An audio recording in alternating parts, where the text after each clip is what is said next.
¿Qué pasa?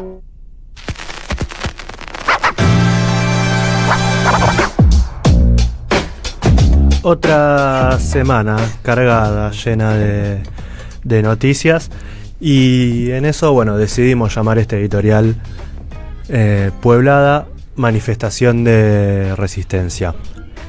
Mientras el modelo económico se profundiza, las reservas siguen drenando dólares que se van por la vía de la timba y de los pagos al fondo, y la plata no le alcanza a nadie. Lo que se profundiza también son la violencia y la represión. Repasemos algunos puntos. Esta semana se estableció por decreto el nuevo monto del salario mínimo vital y móvil. El mismo quedó en los 308.000 pesos. Las centrales obreras pedían el doble de ese monto, y frente a la falta de acuerdo, el gobierno nacional decidió unilateralmente fijar el monto en esta cifra, en los 308.000 pesos. Lo curioso, además, es que esta cifra no solo es mucho menor a lo que pedía la representación de los trabajadores y trabajadoras en el Consejo del Salario, sino que además es menor también a lo que proponían los mismos sectores empresarios, las representaciones de la patronal. Se ve que para esas cosas ahí sí interviene, ahí sí está presente el Estado desde la lógica de Javier Milei. Todo esto se suma a un contexto en el que el poder adquisitivo está un 5% por debajo de los niveles de noviembre de 2023. Estamos en niveles mínimos históricos de consumo de carne, de leche, de yerba. Quienes logran en este marco, en este contexto, sostener su nivel de ingresos, lo hacen solo a costa de cargarse en sus espaldas con más horas de trabajo. Hay 329.000 trabajadores informales más que en el último trimestre del año 2023. Y ahora el gobierno nacional avanza en un intento de flexibilizar, y lo pudimos escuchar esta semana a Luis Caputo hablar sobre esto, en un intento de flexibilizar las transacciones en dólares sin que haya un Estado que pregunte, que indague acerca de su origen. Ellos lo justifican diciendo que no quieren ponerle trabas burocráticas y ese Estado avasallante a un pobre trabajador que quizás juntó $100 y que quiere comprarse algo, le quiere comprar algo a los nenes o alguna cosa así. Pero lo cierto es que hay otros que pueden hacer movimientos mucho mayores a $100 y que estarían chochos de poder hacerlos sin tener que explicar el origen de esos dólares. El dinero proveniente del crimen organizado, por ejemplo, pero también el dinero proveniente de la evasión. Hemos hablado mucho acá sobre la situación de la vía troncal navegable, mal llamada y comúnmente llamada hidrovía, y lo que ocurrió allí esta semana también es que mientras vemos que Milei y Macri se disputan el control del Paraná, apareció en estos días un barco que cargaba casi 500 kilos de cocaína. Ni que hablar de las toneladas de granos que se sacan por el norte, por esta vía troncal, para evitar pasarlos por la aduana. Bueno, estos son los verdaderos beneficiados en caso de que se puedan introducir al mercado legal los dólares que se tienen sin que el Estado exija, demande explicar su origen. Y mientras todo esto ocurre en nuestro país y en la situación en la que nos encontramos, el miércoles pasado, este miércoles, sesionaba el Senado. Primero se votó la interpelación a Karina Milei y Luis Caputo por la estafa Libra, y no se alcanzó allí la mayoría necesaria para que salga afirmativamente la la interpelación, ya que votaron de manera negativa los senadores de los bloques de La Libertad Avanza, el PRO y la Unión Cívica Radical. Y luego se votó ficha limpia, que tampoco salió positivamente al no alcanzar los 37 votos necesarios para aprobar una reforma de carácter electoral. Y esto es, sin dudas, una gran noticia.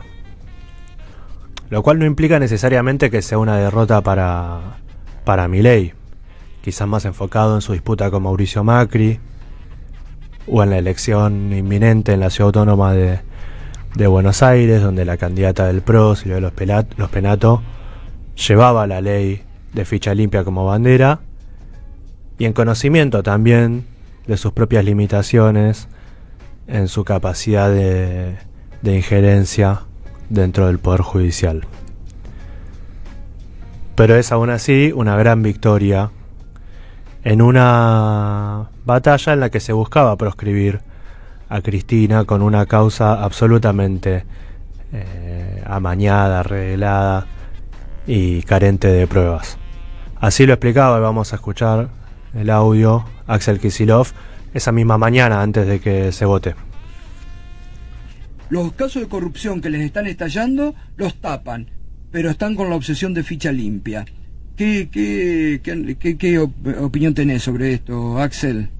No, una vergüenza y gravísimo también para la democracia argentina que bueno, con una justicia, un poder judicial que tiene sectores que actúan como partido político en vinculación con líneas políticas. Vos fíjate que las causas contra Cristina, cuando uno las revisa, iban todos a parar en un teórico sorteo al juez Bonadío, históricamente, y después llegaban a fallos que son absolutamente infundados en la ley, en la prueba, no tienen prueba y van contra la ley.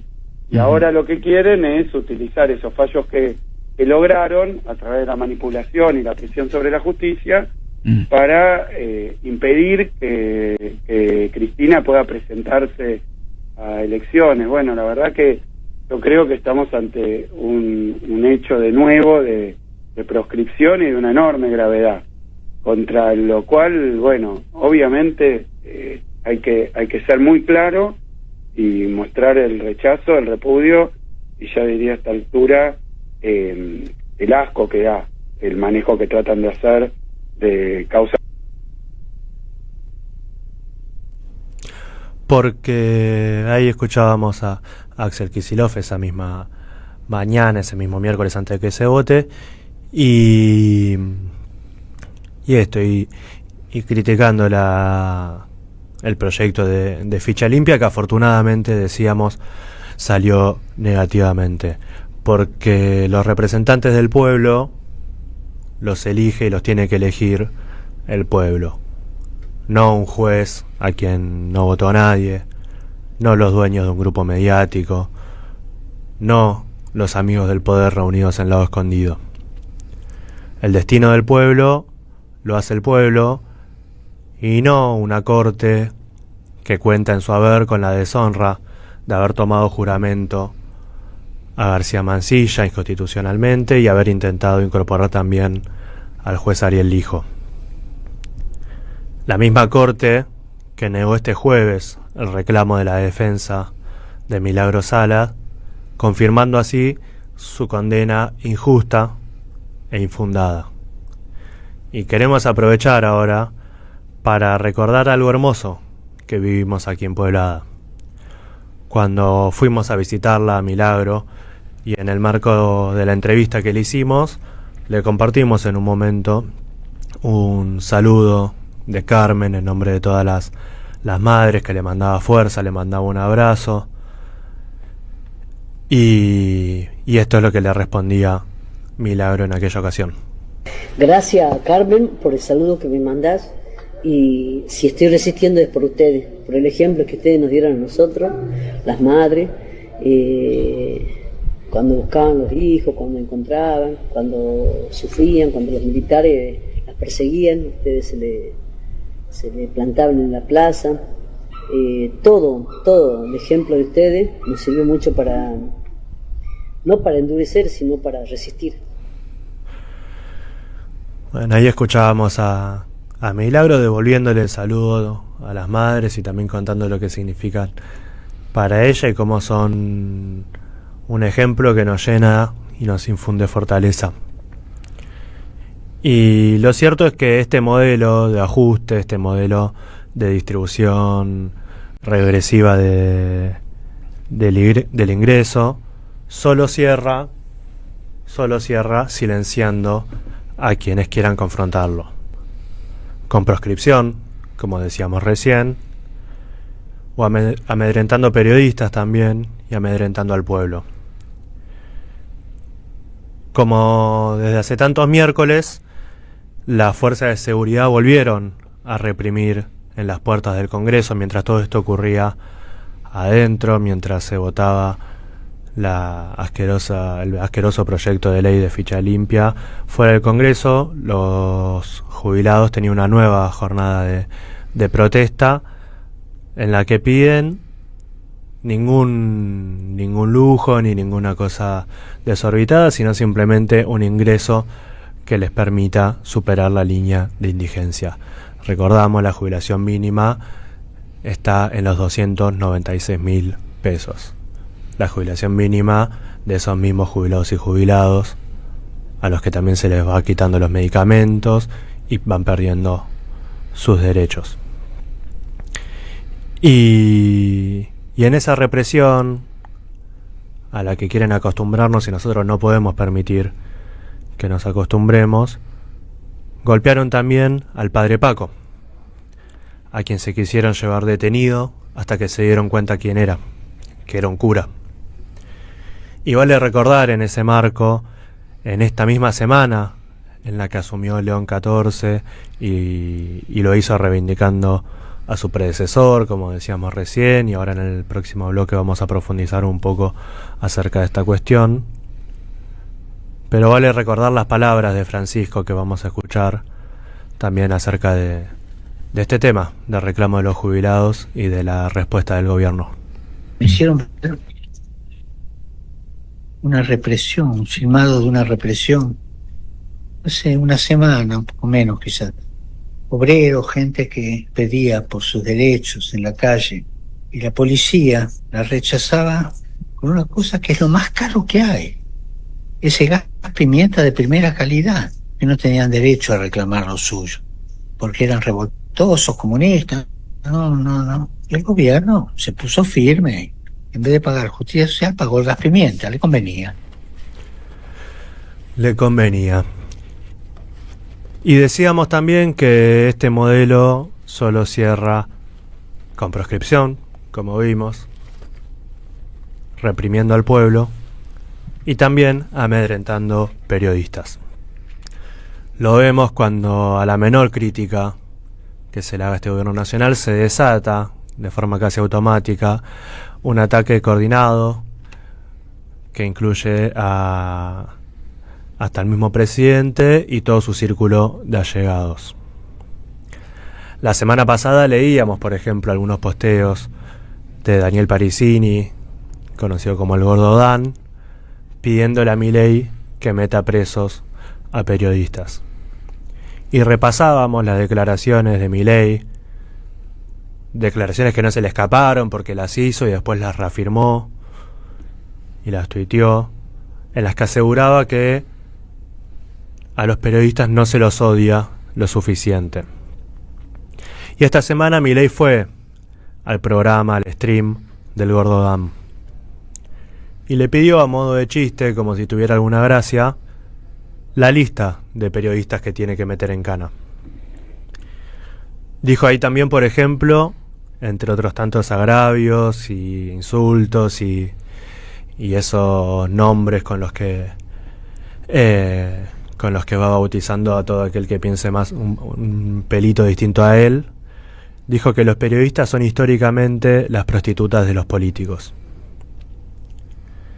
Y por supuesto que estos hechos ya de por sí revisten una gravedad mayúscula en sí mismos.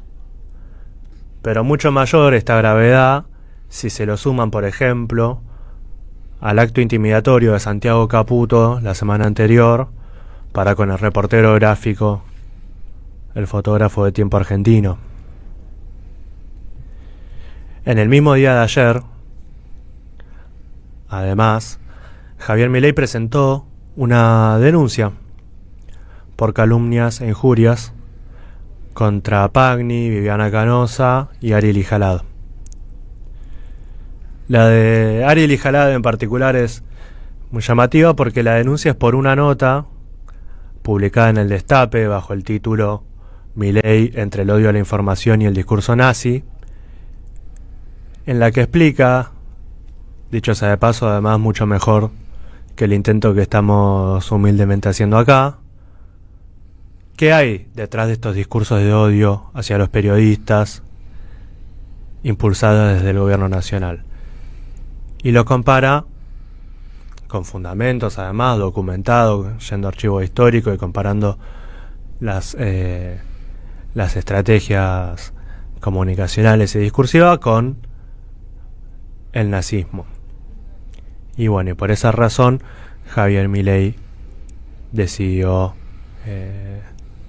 demandarlos por calumnias e injurias. Se ve que al presidente no le gustará que se digan estas cosas, pero lo cierto es que, bueno, que tiene 4 patas, mueve la cola y ladra.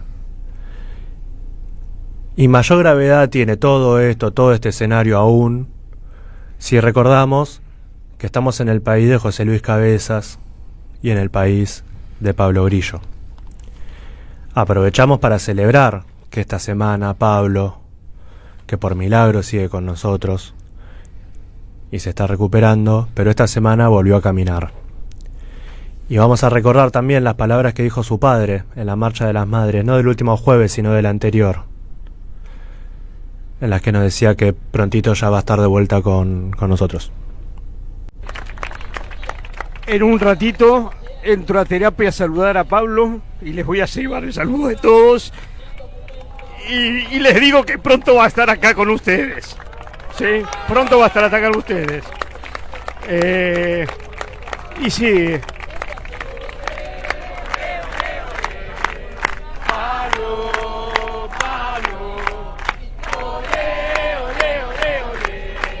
Pablo.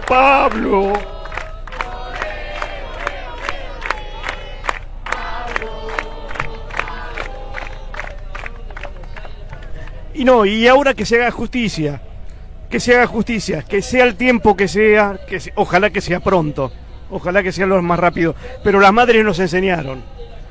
La mejor enseñanza que tuvimos son estas preciosas maestras, con su paciencia, lograron lo que lograron, y bueno, nos espera un camino largo en la justicia y la vamos a llevar. Gracias, muchas gracias. Y mientras celebramos la mejoría de Pablo y volvemos a escuchar emocionados las palabras de su padre, queremos sumar una cosa más. En la causa, por lo que podría haber sido el asesinato de Pablo Grillo, esta semana Gendarmería envió distintos documentos pedidos por el juzgado. Uno de ellos, un glosario, donde se definen los tipos de protestas y los tipos, unas tipificaciones, digamos, de los manifestantes.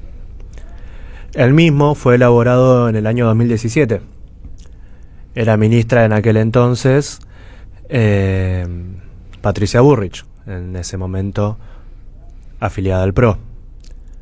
Al igual que lo es hoy, ahora afiliada a La Libertad Avanza. Y se leen allí algunas definiciones de conceptos tales como adversario, piqueteros, fogoneros, donde se van poniendo los títulos y se la va describiendo. Y hay uno que nos llamó particularmente la atención y queríamos traerles. Lo voy a leer textual. Pueblada, : manifestación de resistencia, generalmente violenta, llevada a cabo por una parte importante de los habitantes de un pueblo o ciudad. Habitualmente se genera por algún hecho que por su gravedad moviliza un sentimiento de rechazo o ante la represión de una manifestación ilegal que fuera iniciada por causas compartidas por la mayoría de los pobladores.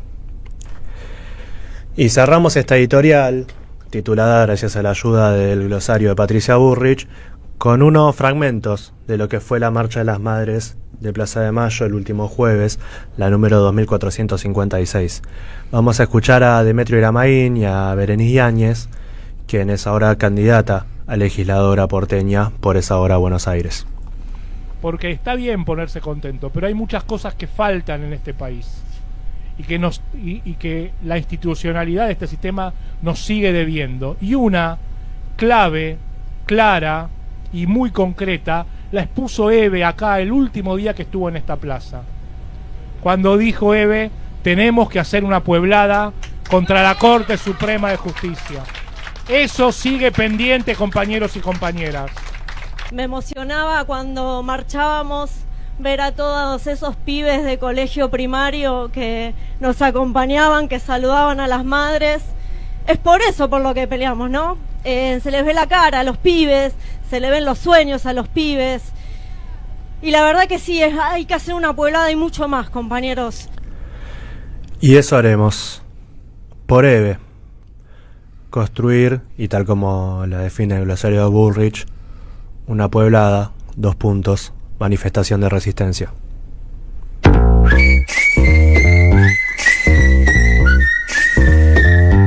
Pueblada. Expliquémoslo.